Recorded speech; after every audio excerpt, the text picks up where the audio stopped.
Se llega a la maternidad o a la no maternidad por distintos caminos, pero siempre es una elección, tener o no tener hijos, entre los sentimientos propios y los mandatos sociales.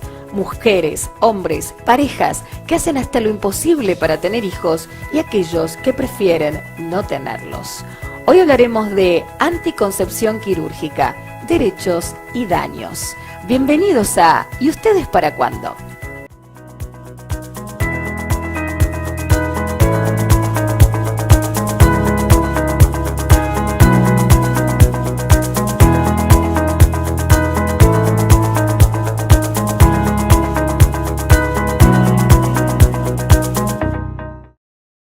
¿Cómo les va, amigos? Bienvenidos a un nuevo capítulo de nuestro programa, como siempre felices que estén allí acompañándonos, siempre para trabajar en nuestra premisa, en nuestro objetivo, que es mostrar todas las opciones válidas en esta decisión de tener o no tener hijos. Y es por eso que, tal como lo presentamos, vamos a hablar de un tema bastante particular, que genera también mucha controversia, debate, cuestionamiento, y precisamente para eso estamos en un nuevo capítulo. Contamos con nuestro invitado, él es abogado, es especialista en daños y perjuicios, así que lo presento al doctor Esteban Jurún. ¿Cómo estás, Esteban? Bienvenido. ¿Qué tal, Karina? Gracias por invitar. Bueno, para nosotros es un placer y, como decía, bueno, vamos a estar abocándonos a una temática muy especial, sobre todo en el camino de aquellos que eligen no tener hijos, ¿no? Y qué pasa con toda una normativa legal, sobre todo en relación, bueno, a que hay una ley, ¿no? Así que vamos a ir de a poquito metiéndonos en la temática, pero puntualmente hay una ley que es la 26.130,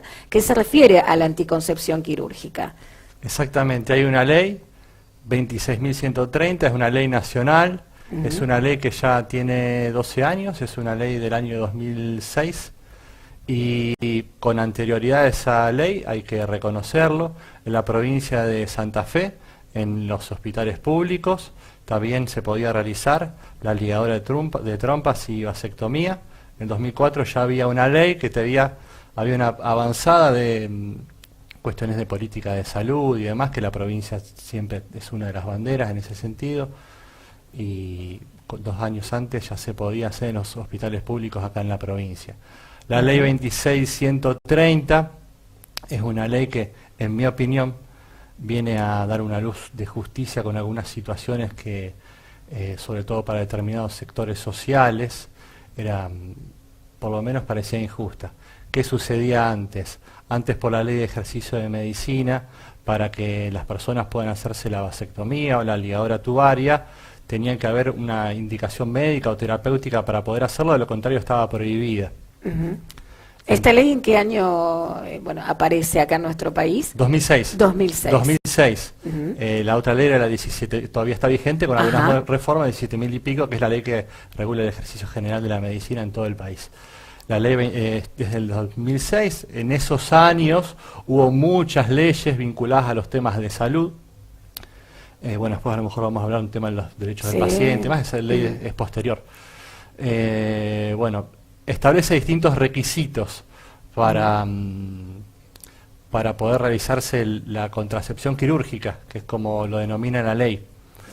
Hay algunos requisitos positivos y algunos negativos. Positivos que son: una persona tiene que ser mayor de edad.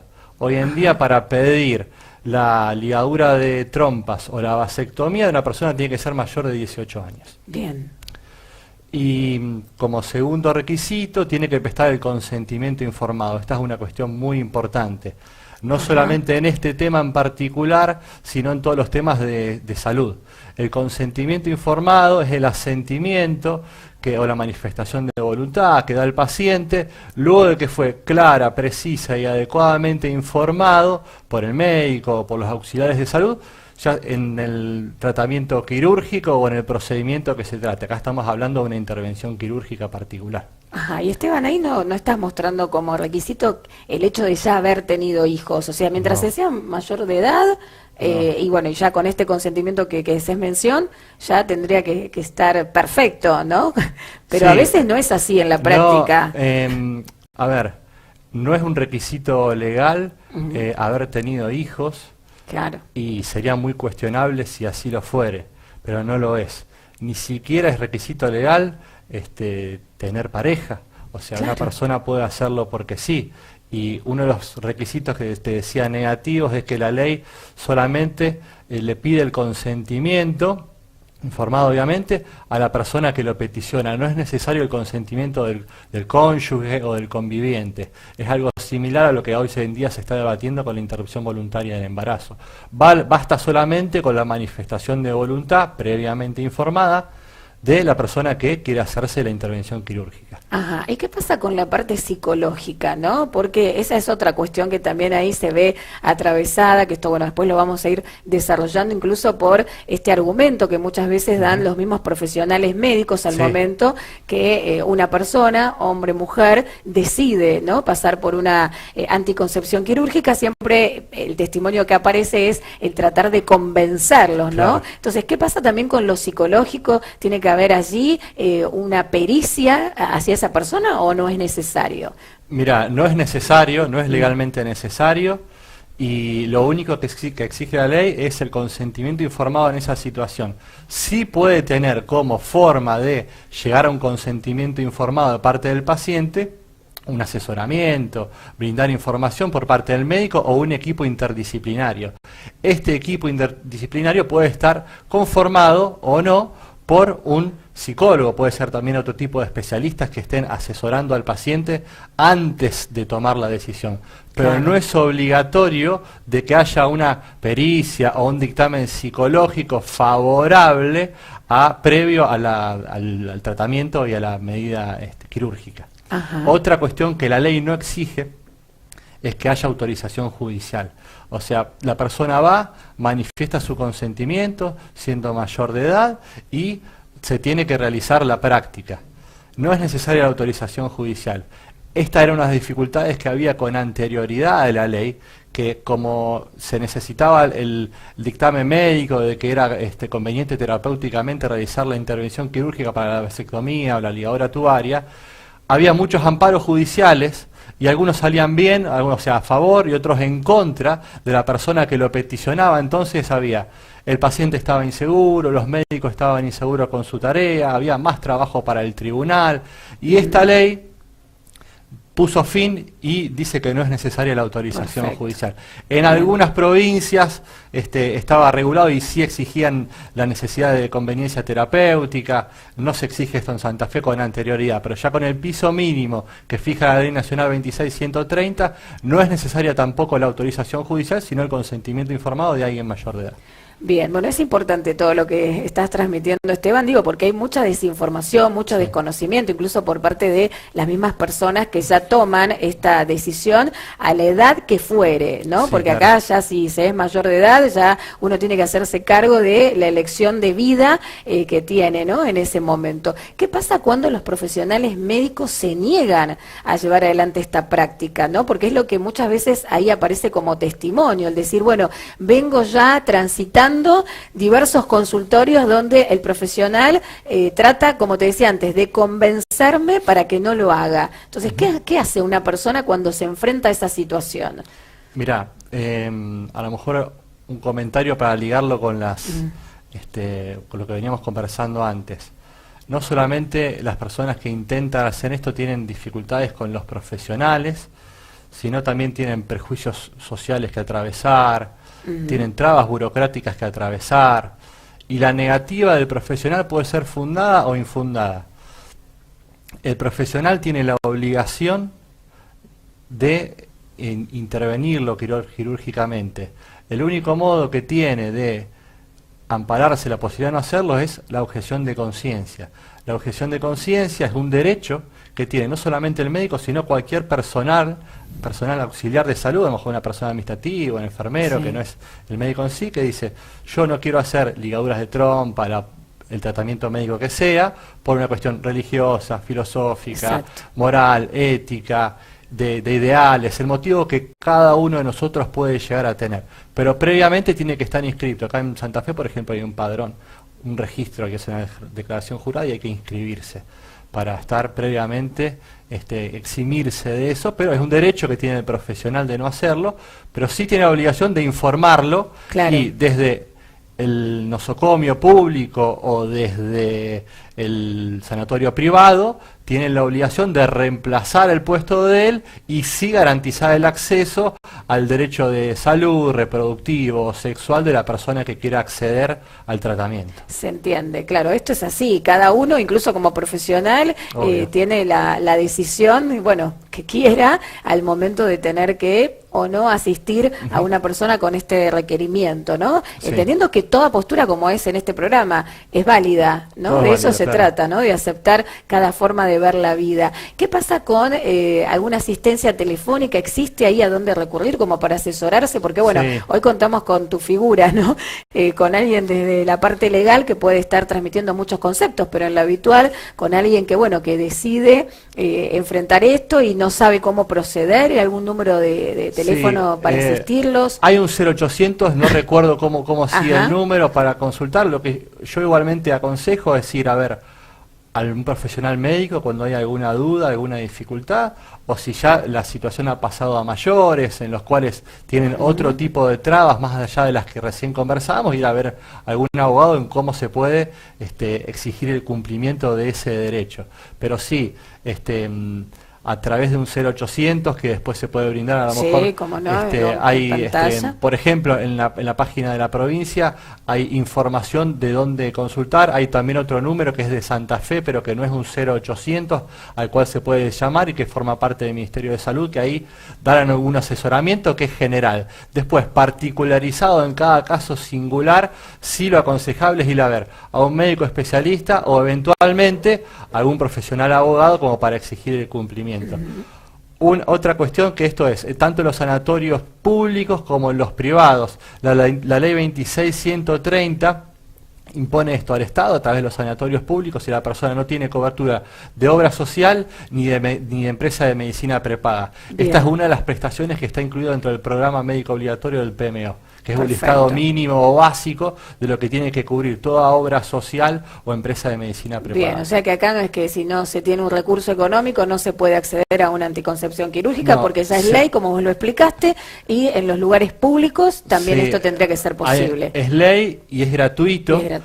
Lo que es gratuito es la vasectomía o la ligadura. Si después la persona quiere hacer la recanalización, o sea, volver un paso atrás, eso sí, hay que pagarlo, tengo entendido que es muy caro, y eso no lo cubre el Estado. Pero sí garantiza el acceso a la ligadura de trompas o a la vasectomía. Bien, claro, bueno, los seres humanos somos cambiantes permanentemente, lo único constante es el cambio, y también puede suceder, ¿no? Que alguien hoy, en determinada etapa de su vida, considere que esa es su elección, y después, bueno, pasa el tiempo y resulta lo contrario. Bueno, la ciencia hoy permite entonces dar un paso atrás, pero ya no con esta cobertura, ¿no?, que vos estás marcando. Si bien, bueno, la temática de hoy habla de el derecho, ¿no?, los derechos que tienen estas personas a poder decidir y acceder, también hablamos de daños, y vos sos especialista legal en daños y perjuicios. ¿Por qué puede llegar entonces una persona a contratar tus servicios para allí tener que lidiar con una situación frente a un médico profesional? ¿Porque se negó? ¿Porque ha generado una situación de mala praxis? ¿Qué es lo que aparece? Mira, pueden ser una variante de situaciones que se dan en muchos casos. Ante la negativa, lo primero que se puede hacer es exigir el cumplimiento del derecho que está garantizado, no solamente por la ley, sino por la Constitución, los tratados internacionales y demás. Entonces, lo primero que se podría hacer es algún amparo, alguna medida autosatisfactiva y demás. Son distintos recursos procesales para exigir el cumplimiento de ese derecho al cual no estaría accediendo. Después, una vez que la persona accedió a ese derecho, puede que haya algún resultado no deseado. Por ejemplo, que hubo una ligadura de trompas que tuvo una consecuencia con un embarazo posterior y demás. Eso no implica necesariamente que haya habido mala praxis. Hay que analizarlo en cada caso concreto. Lo primero que hay que hacer es consultar a un médico. Los abogados podemos asesorar con las cuestiones de derecho, jurídicas, legales, pero no con la cuestión si hubo el corazón del tema, que es la mala praxis. Generalmente la mala praxis en estos temas está vinculado a una negligencia en la intervención quirúrgica o, en su caso, en una omisión de información de cómo tenía que ser el tratamiento paralelo o posterior a la intervención quirúrgica. Esa es una cuestión central y a la cual tienen derecho todos los pacientes que también son consumidores a ser informados acabadamente en cómo tienen que seguir el tratamiento, por ejemplo, posterior. Muchas veces pasa, esto lo digo por los repertorios de casos que hay, no en Argentina, que a lo mejor podemos hablar cuál es un caso que sucedió hace poco, sino en otros países, que queda embarazada la mujer con posterioridad a la ligadura de trompas o la vasectomía. Eso se debe a que en muchos casos o el paciente no sigue, o sea, siendo una contraindicación del tratamiento médico, entonces habría una culpa del paciente y no tendría derecho a reclamar, o no se le informó qué es lo que tiene o no tiene que hacer con posterioridad a la intervención quirúrgica. Y esto a veces provoca daños y ahí habría que analizar si se puede demandar o no. Entonces habría que ver cada caso particular, la posibilidad de ver si hubo mala praxis o no. Si hay mala praxis, va a ver qué daños se produjeron como para poder reclamarlos. Y Esteban, te consultó, ¿qué es lo que está pasando en la Argentina habitualmente, de acuerdo a lo que vos vas vivenciando, así como profesional? ¿Es este reclamo que se hace por parte de muchas personas para que se cumpla con este derecho? ¿Es, bueno, estos médicos que aparecen allí con la negativa a llevarlo a cabo? ¿O, bueno, situaciones de mala praxis? ¿Que en lo general con qué te vas encontrando? Bueno, con qué estás viendo, más allá de que te toque a vos como profesional puntualmente, en líneas generales. Mira, en líneas generales a lo mejor no habría que cargar tanto las cuestiones sobre los médicos en sí, sobre las personas. A veces es más complicado lidiar contra el sistema de salud en sí, que la persona que toma esto como una decisión de vida, que quiere realizarlo, no es que tiene dificultades del médico de cabecera o del médico... No, va a un lugar público y no encuentra allí, bueno, el profesional que... Exacto, a veces con las dificultades que todos sabemos que existen, se le complica el acceso a este derecho. Entonces, esas, más allá de las trabas de los prejuicios sociales, de los prejuicios económicos y burocráticos que hay, esas son las trabas que hay. Así que pasa por ahí la cuestión. Son temas que, por lo menos en nuestro país, no así en otros lugares como por ejemplo en Norteamérica o en España, para citar dos ejemplos, estos son temas desde el punto de vista del enfoque que le estamos dando ahora, que es más de cómo exigir el cumplimiento. Los años son más bien novedosos. Por ejemplo, que yo tenga entendido, hay un solo fallo en la jurisprudencia argentina, o sea, en los tribunales argentinos, que está vinculado con la anticoncepción fallida. ¿Cómo fue este caso? Una pareja que, si mal no recuerdo, tenían 3 hijos y ya habían decidido no tener el cuarto. Está vinculado con la pregunta que vos hacías al principio. Ellos ya habían tenido hijos, que no es un requisito para la ley. Pide la ligadura de trompas la madre con posterioridad al parto y a los 4 o 5 meses queda embarazada de nuevo. Entonces los padres, madre y padre en este caso, reclaman al sanatorio, al médico y a la obra social que los vinculaba los daños que le produjo el nuevo embarazo. Acá viene otro tema que es más bien urticante también, porque ¿cuáles son los daños que se pueden reclamar? Es un tema muy discutible. Sí, por eso decíamos, lo presentábamos también como algo que genera mucho debate, ¿no? Porque cada uno de los que esté allí escuchándote y mirando este programa va a tener su propia opinión, su propia postura y, bueno, siempre insisto con esto que tomamos cada una como válida, ¿no? Sí, todos los pensamientos de cada uno de nosotros son válidos y todos tenemos muchos preconceptos, prejuicios, ideas que vamos formando, cambiando, debatiendo. Por eso está bueno discutirlo. Acá, por ejemplo, estas personas reclamaban los daños para una futura intervención quirúrgica y a su vez reclamaban los daños que les costaba mantener a su hijo hasta la mayoría de edad, hasta los 18. Wow. Claro. Entonces es muy chocante para este tipo de casos novedosos la postura de los padres, reclamarle a un tercero el costo del mantenimiento de los alimentos de sus hijos.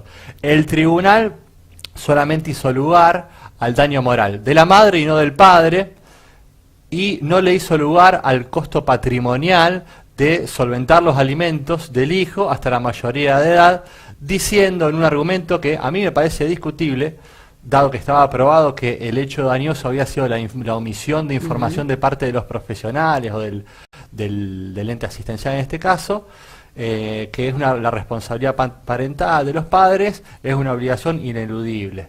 Pero bueno, es un tema debatible y discutible. El fallo era un fallo fundado que lo volcaba en esa postura.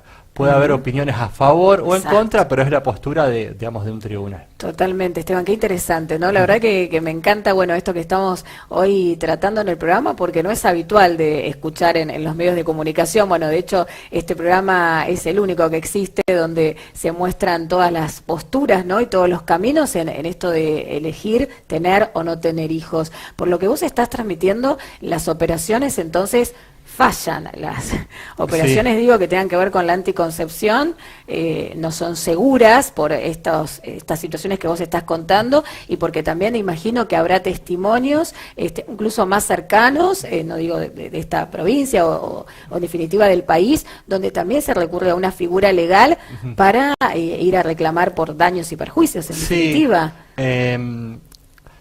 Esto quizá habría que hablarlo con un médico, pero yo tengo entendido y me parece que todo tratamiento médico o intervención quirúrgica tiene un alea, claro, que no llamaría error, sino, digamos, a veces de consecuencia natural, de que no puede dar como uno lo desea o nada es perfecto. Por eso, una cuestión que a lo mejor no resalté o no destaqué, en la ley nacional lo que exige el consentimiento informado que tienen que indicarle a los pacientes para que firmen, o sea, para que estén asesorados antes de tomar la decisión es, primero tienen que informarle a la persona que se va a hacer la intervención quirúrgica la naturaleza de la intervención que van a tomar. Segundo, que tiene otras alternativas que no son quirúrgicas. Esto bien, también hay que informarlo. Y tercero, las consecuencias o los riesgos que puede llegar a tener.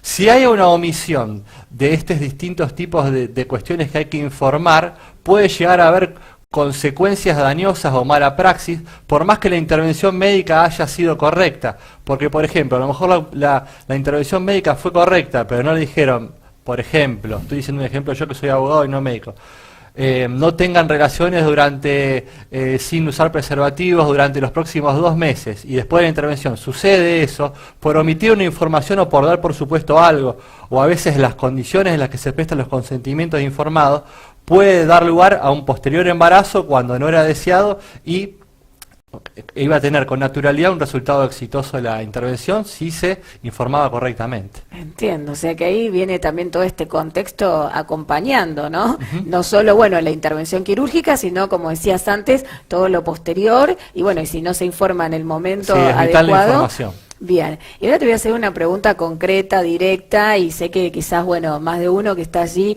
escuchando o mirando, es decir, wow, ¿qué pasa si una mujer, bueno, así se le realiza una intervención, una ligadura de trompas, sí, queda embarazada? Sí. ¿Ella puede pedir una interrupción, y te lo digo entre comillas, una interrupción legal de ese embarazo? Bueno, es un tema que está muy en debate hoy, lo sabemos. Hoy el aborto es un delito. Para pedir la interrupción legal del embarazo, como vos decís, tiene que estar encuadrado en uno de los dos supuestos que el Código Penal, hoy hay una visión punitivista de esa situación, que esperemos que cambie, tiene que encuadrar en una de las dos situaciones.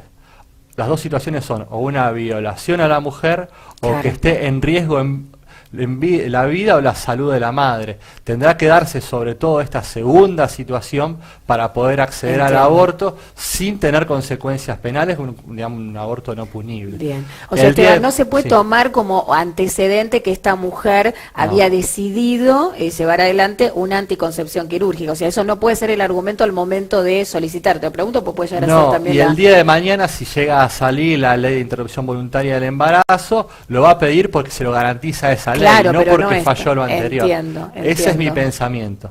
Yo creo que debería interpretarse así. Perfecto. Y bueno, volviendo a estos derechos entonces con los que cuenta el paciente, como para, bueno, transmitirlos también en el caso que decidan esta elección de vida. Sí, ¿qué derechos tiene? Bueno, primero es a la información. Bien. Primero, a lo mejor lo resalto demasiado, pero es algo vital. Es vital para todos, para el paciente, para tomar una decisión consciente.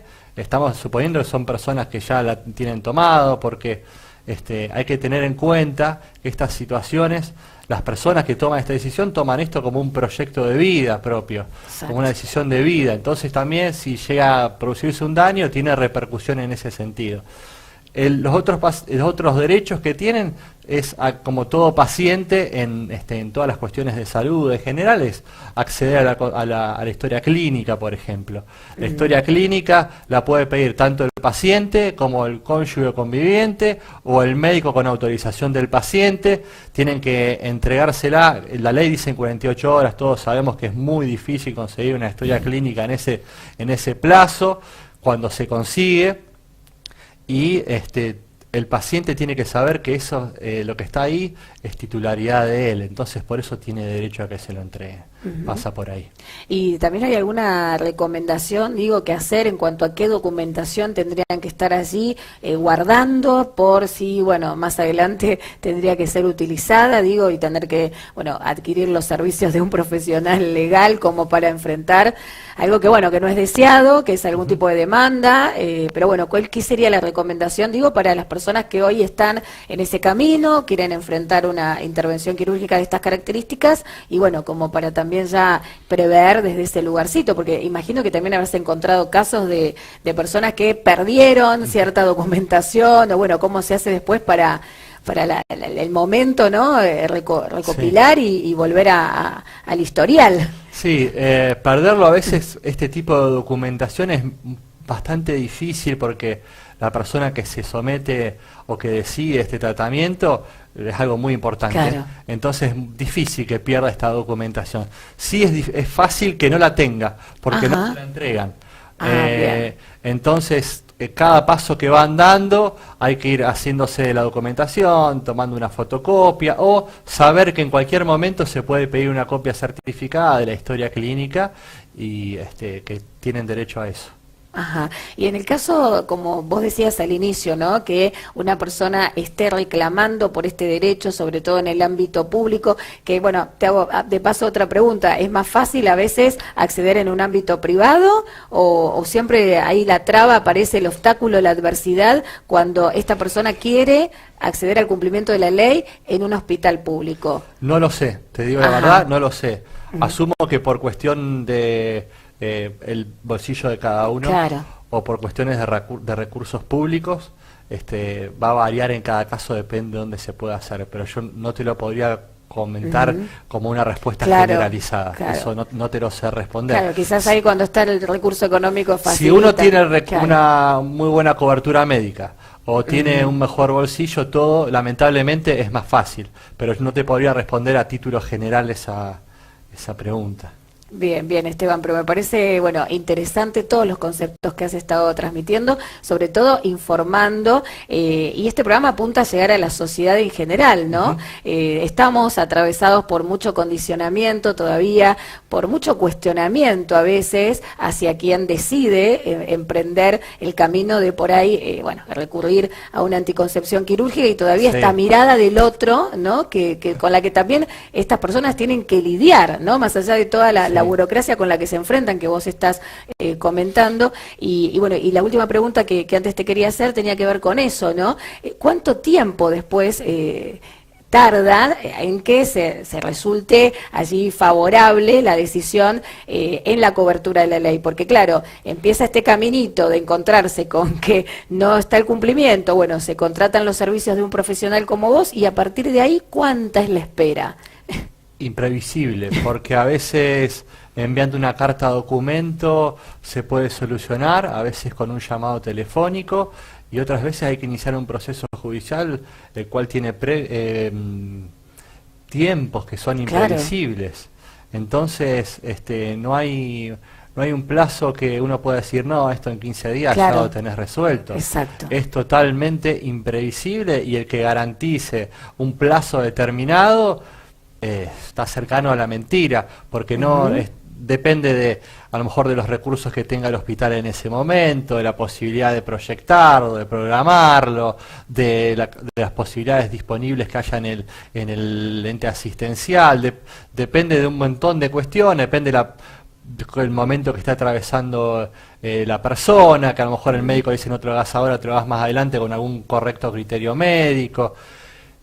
Depende de un montón de situaciones y el tiempo es totalmente imprevisible. Así que paciencia también Y es la recomendación. hay que tener paciencia, no queda otra. Sí, con estas cuestiones sí. Bien. Bueno, Esteban, te agradecemos muchísimo por haber estado hoy en el programa. Un placer, sí, conocerte y bueno, que pudiéramos estar acá llevando adelante una temática que, como dije antes, no es habitual escuchar en los medios. Sí, no, te agradezco a vos y te felicito por el programa, que me parece que tratan temas que son a veces tan novedosos que muchos de nosotros quizás los desconocemos y está muy bueno debatirlos. Bueno, muchas gracias, Esteban, y ya te vamos a convocar seguramente en otra oportunidad para desarrollar alguna cuestión. Estuvo con nosotros el doctor Esteban Jurún, abogado especialista en daños y perjuicios, hoy hablando de anticoncepción quirúrgica. Sí, derechos, daños a aquellas personas que eligen no tener hijos y bueno, que en este camino también se enfrentan a obstáculos y adversidades para conocer, para informarse y para después, ¿no? Cada uno, como decimos siempre en este programa, pueda elegir el modo de sentirse pleno y feliz. Les agradecemos por acompañarnos una vez más, los invitamos al nuevo capítulo, acuérdense que nos pueden volver a ver en cualquier momento, pueden así compartir en las redes sociales, en nuestro canal de YouTube, los invitamos a que puedan dejar sus mensajes, comentarios, incluso si desean también traer el testimonio acá al programa, con mucho gusto. Gracias por haber estado acompañándonos desde cualquier lugar, nos encontramos en la próxima de ¿Y ustedes para cuándo?